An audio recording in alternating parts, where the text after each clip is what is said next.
Okay, so very quickly, I wanted to do. I rewatched a Chocolat. Um, I was trying to do my little, tidbits as I'm watching, but it kept not working out. The computer was giving me crap and everything, so I was like, I think it wants the universe wants me to just watch it. So I did. So I saw Chocolat way back when it came out, and I loved it, and I probably saw it once or twice after that. But the way my brain works now, I forgot most of it. I forgot forgot what the movie was about. I knew there was a big scene with a like some kind of outdoor party. I thought it was a vineyard. It was just an outside like dinner and everything. But I remembered that. I remembered how Johnny Depp looked because he probably never looked better, which he always looks great. But this was like, you know what I mean? Here and Don Juan DeMarco are his most like sexiest Johnny Depp's. So I forgot what the movie was about. I knew it was Juliette Binoche. I think I might have forgot Judi Dench was in it. So I wasn't trying to remember because I get too many things on my mind. But I remember loving it and thinking it was like, I didn't think of it as peppy as it was. Now that I've watched it back, it's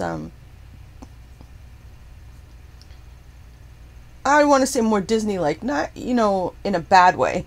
You know what I mean? More, I probably thought it was more serious. So, everybody was great in it. I totally forgot Carrie-Anne Moss was in it, though. I've only thought of Carrie-Anne Moss as being in The Matrix, and I think it was, shit, why am I forgetting the name of it?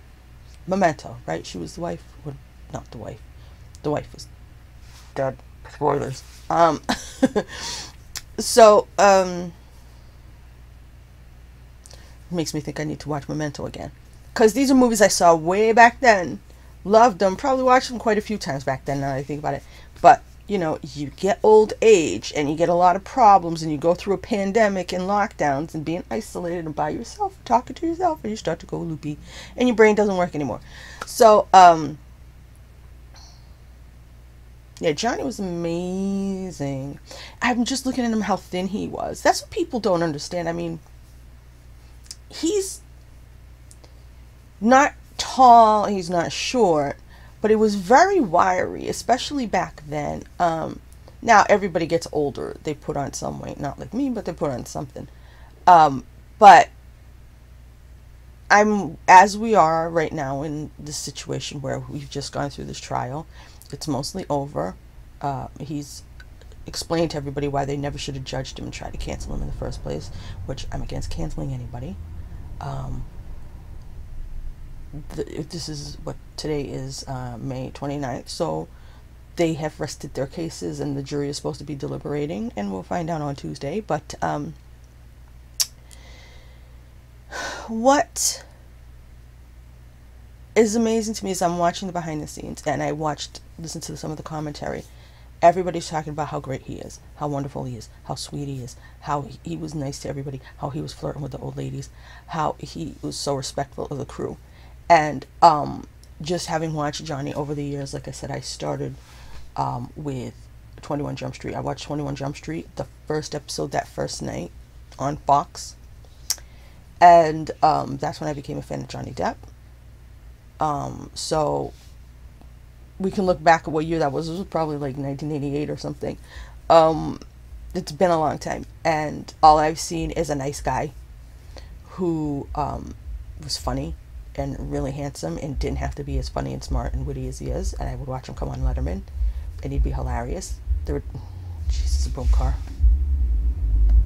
And that's why I hate the summer. No, there's many reasons, but so I saw him in real life on a couple occasions. I got his autograph once. I do believe it went with everything in my storage in Manhattan because there was a flood.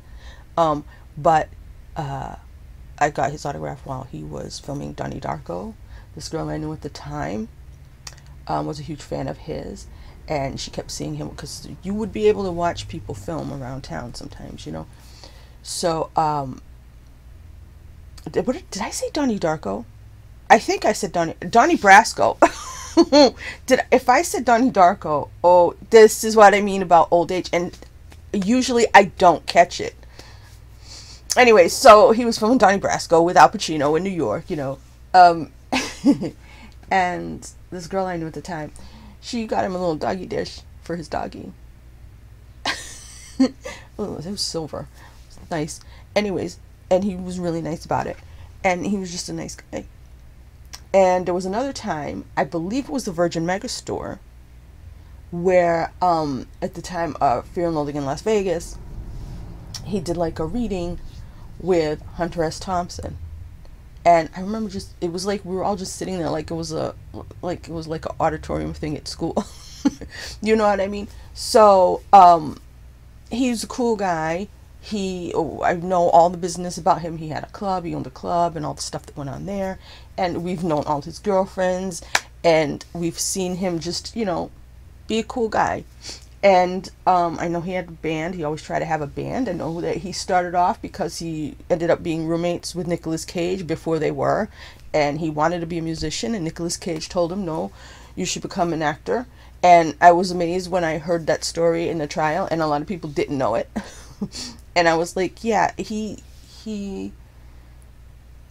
like I said, when you're a fan of movies and you watch the talk shows and you read a tabloid here and there or any kind of news story, over a decade you come to know people. So then suddenly when somebody strikes out at them in such a way, not just to say, okay, they did this bad thing to me, but to take down their whole career, you come with defense like that's your kid or that's your husband or that's your brother or your cousin. It's somebody that you've known for many, many years. And it's like, hey, whatever this guy did, don't try to destroy him.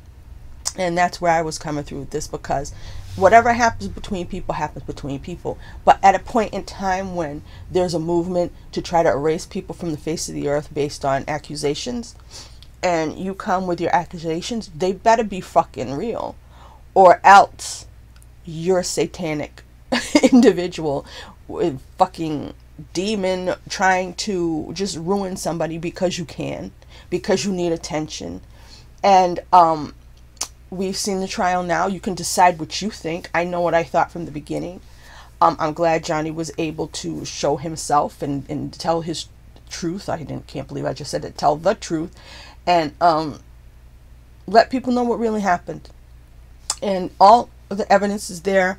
And you have this person who should be an icon of cinema, who should have been going into his golden years as, you know, being one of the greats, you know, like the Brandos and the Pacinos and the De Niros before him. And meanwhile, he had this whole thing that tried to totally take him out of his stature as a beloved icon, not only for old fat chicks like myself, but for the kids who loved him as Captain Jack, and the kids who feared him as Grindelwald. I thought he was amazing as Grindelwald. I loved him in that role. I was so pissed. Warner Brothers has done a lot of stupid things with their actors. They did not give Cavill a second Superman movie, which I hated the first, but that wasn't his fault. I didn't like Zack Snyder's vision. They've done some weird things, okay? And they've never done anything as stupid as getting rid of Johnny Depp as Grindelwald based on accusations, because this isn't some guy. This is somebody who everybody loves, box office gold, many years in the industry, and they just got rid of him like that because of this movement that swept him away. And it was ridiculous. And this became a rant about that. And I didn't mean it to become a rant about that. But I want people to go back and watch their Johnny Depp movies. You need to go back and watch Chocolat. You need to go back and watch Don Juan DeMarco, because it's funny. I'm on Twitter the whole time, and I'm seeing people say, gee, I never knew how good looking Johnny Depp was. Why? Because they either didn't watch movies, they were locked in a cave, or they're kids. They're kids who, maybe they're 20, maybe they're 16, but they've been raised on Twitter, and all they know is for most of their grown-up life, meaning older than 10, that Johnny Depp's been a Me Too, he's been somebody who abused his wife because it was on Me Too, and believe all women, and bullshit. And now they're going to go back. Now they're going to look at him. Now they're going to be like, wait a minute. when you act, you act. And some people, they think somebody's a hero or whatever, and then they find out they're not. I've never seen an actor in my time as a moviegoer who totally acted like their outside persona was completely different than their on-screen persona. Now there's people who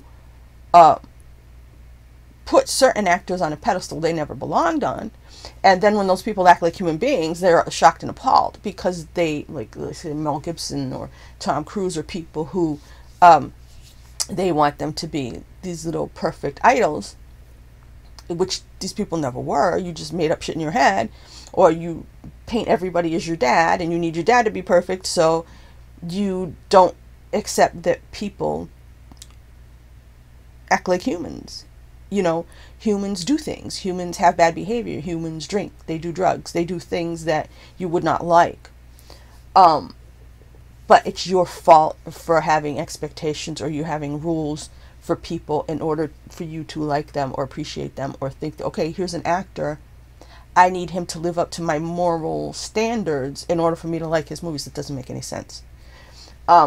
If you're thinking that about your friends and family, that doesn't make any sense to me. But, if you, in your life, if you want your local priest or somebody who does have a position where they're supposed to be, have moral fiber, and then they disappoint you, okay, that's one thing. If somebody sells themselves as a moral type, and then they fall from grace, I understand if you don't like it. I still don't understand your judgment, but I understand if you don't like it. But when you need your random actors or athletes or anybody famous to live up to your moral standards, whatever they are, I don't understand that.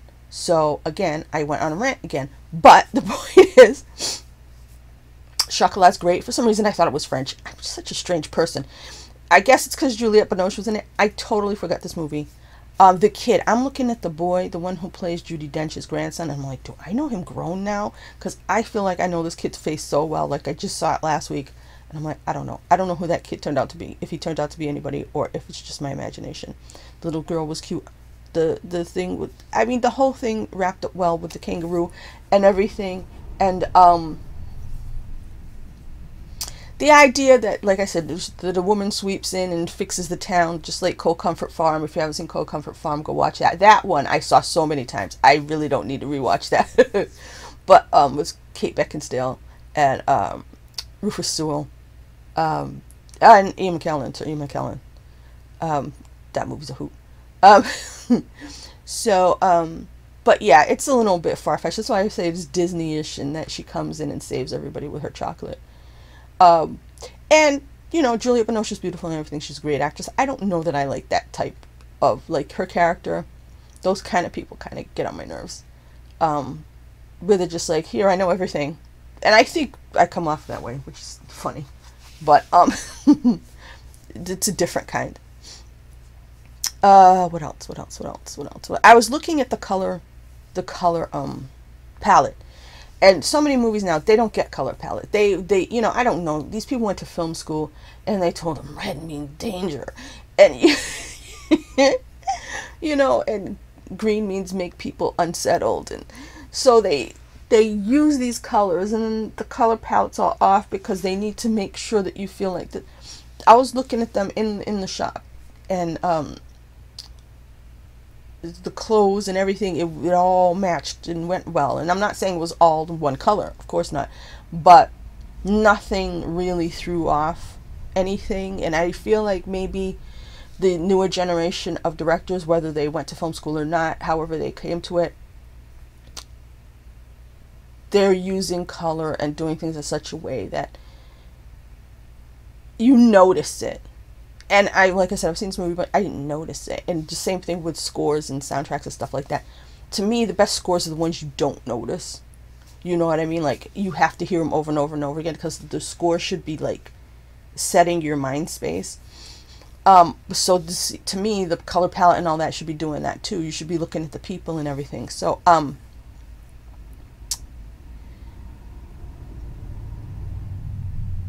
yeah, I there was a time when these movies, again with Babe, these kind of movies, they don't come out anymore, and they're like movies that anybody can watch. but they're for grown-ups. And I think maybe with box office, and maybe when they found out you could make a movie like, what was it, The Hangover? Which one was the one that first suddenly, all of a sudden, a rated R movie made a bunch of money? It's like you either have to go totally disgusting and rated R, or totally baby G-rated, or safe for children. And I don't know. I think that a lot of the talent now, I'm not saying they're not talented, but they're not having that singular vision. They're not making a movie to make a movie and have a piece of art and sit up there. They're, like I said, it's become a factory. And, you know, for people who want to make money and want to make a certain kind of movie, that's great. That's fine. You know, but this is the kind of thing I wish I saw more often.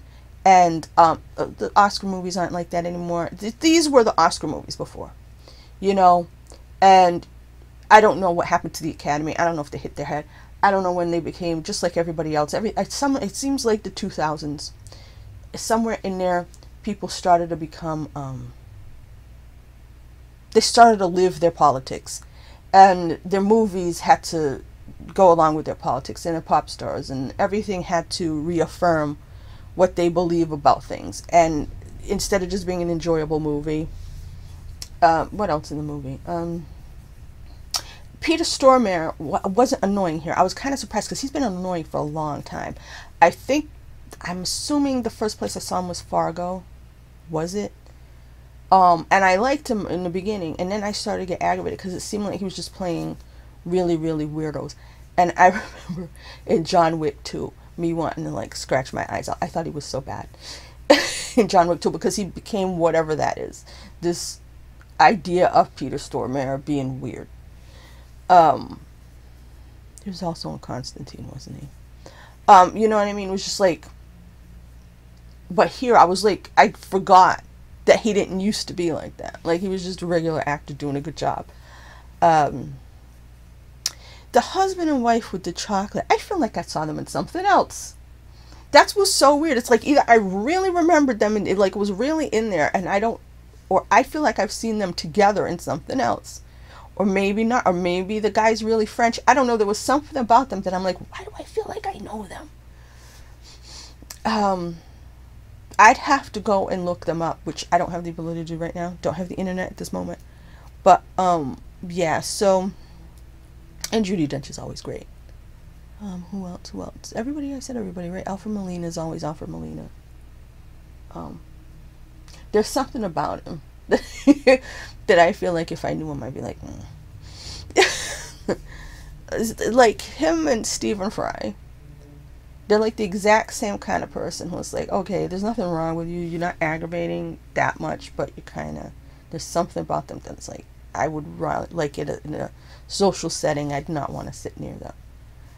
I don't know what that means. What else? Oh, I really love the song that they play. And it just, you know, it just makes you want to just dance around. You can't help it. And it does that in the movie and everything. And the scene with Johnny and Juliet dancing, that's really, really cute. And you could see the awkwardness of it, but it was still great and awesome. And it's just like, movies just don't get it anymore. I'm trying to search my brain. I don't go for the rom-coms, which is, I would have never considered this a rom-com. That's what I was saying. That's why in my head, I thought of it as more serious. Because it's not a rom-com, but it's got romance in it. So I was thinking it was more serious. It's not. But it is, but it's not. It was more of just a movie instead of trying to peg a genre. I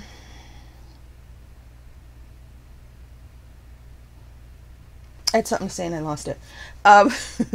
But yeah, movies, like, I don't see those anymore. I don't see like an intelligent romance or something. Like every time, I just flashed, I was thinking, what's the last romantical type movie you saw? I just thought of this movie Submergence. Did anybody see this? Oh god, it was, oh my god, it was like, I felt like I was being tortured watching it. I don't think I did a review of it, but I was just like, why I was forcing myself through it. I'm like, why? Here you have two beautiful people in James McAvoy and Alicia Vikander. I mean, he's a great actor. She's pretty good. That was a great romance. It was sad. Oh shit! What's the name of it? The Light Between Oceans. That's the kind of romance I like, when horrible shit happens. Sweeping epics. And I don't even know if anybody saw that movie. Watch that movie. It's nothing like Chocolat. But, yeah, that's in my wheelhouse for if I want to watch romantic movies. Of course, like Chocolat. Like I said, there's something quirky. There's something... I'm not seeing originality anymore. This movie was original. I'm trying to think of anything remotely like it. I've been, over the last few years, I have to set my mind back to 2018, 2019, and that's so long ago that I can't remember. So, I can't for the life of me, my brain is fogged out, and I can't for the life of me think of a romantical type film. Here's what I'm going to do. The next time I do have the internet, if I can remember, I will make a playlist of romance movies to watch, or I'll make a video of romance movies to watch, and then make a playlist of them and put them, or the best romantic movies, which, see, now if I do that, I'm going to get caught, because most of the romances I like are within some other kind of film. Like, I think Rocky is a romance. I think Lord of the Rings, these are my favorite movies. I think those have romances in them. But are they romantic movies? No. But then what do you do with Dr. Zhivago? Is that a romance? Is that a drama? Is that a war picture? See? This is why. Anyway, so maybe I'll make a list of those later on, and I'll figure out my parameters. But Chocolat's great. Anybody who hasn't seen it, anybody who's now looking up Johnny Depp because they only knew him as a horrible abuser, when he was the one being abused, you morons. Yeah, there's a lot of Johnny Depp movies out there you need to see. The IMDb is your friend. Use it. Go back before this century. See what you come up with. Yeah, Johnny Depp's great. Always been great. I thought he was a great guy. I knew, in all the years of hearing tabloid this and tabloid that, I may have heard something once or twice about him trashing a hotel room, but I never heard of him being a bad man in any way, shape, or form. To me, I always wanted him to get back together with Benicio, because I loved Fear and Loathing so much. I thought those two had the best chemistry ever. I remember, like, a couple years later, they were both nominated for something. They both had individual nominations, and they were sitting like right behind, like one behind the other at the Oscars or something, and I was like, oh my god, just leave the camera right there. You know what I mean? But Fear and Loathing, out of all the Johnny Depp movies, if there's some you haven't seen and Fear and Loathing is one of them, please watch it. It's not romantic. It's hilarious. It's for grown-ups who have brains. And I saw it at the time, and it wasn't a hit, and I knew it was brilliant, and I knew one day people would love it, and they did. So you should listen to me in the moment, because 10 years on, you're going to agree with me. I'm sorry to say, it just happens to be true. Yeah. Oh, so what would I give Chocolat? I don't know what I gave it on the IMDb, and I'm not going to look it up, because I'm not going to waste my data on my phone. But right now, I give it a 9. I'm wondering if I gave it a 10. I'd be shocked if I gave it an 8 or lower. I'd be shocked if I did. But I may have been more strict back when I was really taking it seriously. And, you know, the movies were better back then. So, you know what I mean? So you would have had a lot of 8s, 9s, and 10s back then. So it's possible I could have given it an 8, because there were other movies that I thought were better that were 9s and 10s. But right now, in this moment, I'm giving it a 9. In my old age, having seen everything I've seen, not having I like to go to the IMDb right when I see a film to give it my instinctual vote. So whatever's on there, stay in there. But in this moment, on a rewatch, I'm giving it a 9 out of 10. Maybe I will find out what it is, and then comment on my own video and say, hey, guess what, I gave it. But yes, please do watch it if you haven't seen it, to see pretty much the best looking guy ever. At this moment in time, Johnny Depp in this movie is pretty much the best looking guy ever.